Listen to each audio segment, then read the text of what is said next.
Bedizen, the art of excessive decoration. Imagine walking into a room so lavishly decorated that it takes your breath away.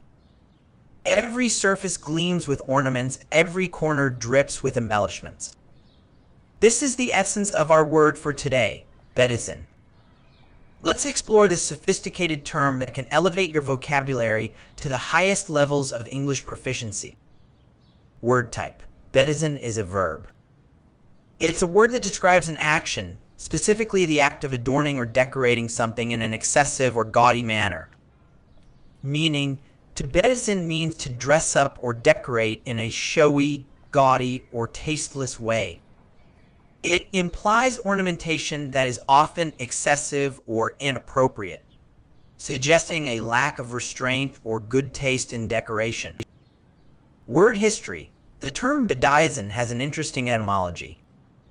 It originated in the early 17th century, derived from the obsolete word dizen, meaning to dress or adorn.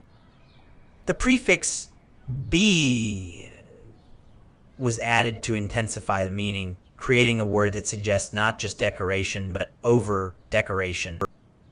Antonyms. To truly understand bedizen, it's helpful to consider its opposites. Antonyms include words like strip, denude, bare, or simplify. These words convey the idea of removing ornamentation rather than adding it excessively.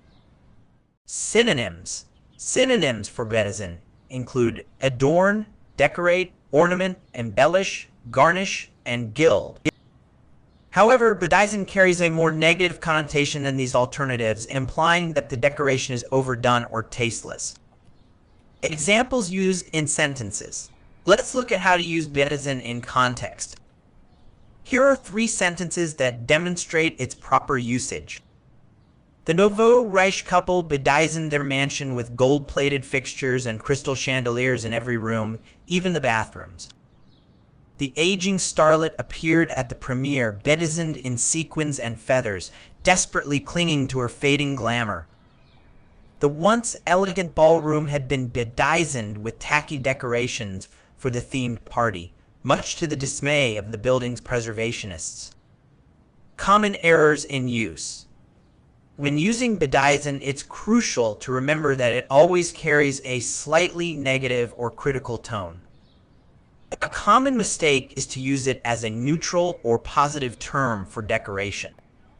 For instance, saying, "She bedizened the Christmas tree beautifully" would be incorrect unless you're implying that the tree was overly or tastelessly decorated. Another error to avoid is using bedizen to describe simple or tasteful decoration. The word inherently implies excess, so it would be inappropriate to say he bedizened the room with a single elegant painting. In conclusion, bedizen is a powerful word that can add precision and sophistication to your vocabulary. It allows you to describe excessive ornamentation with a single, evocative term. Remember its negative connotation? Use it to criticize or describe tasteless excess, and you'll demonstrate a nuanced understanding of English that's sure to impress in any high-level language assessment.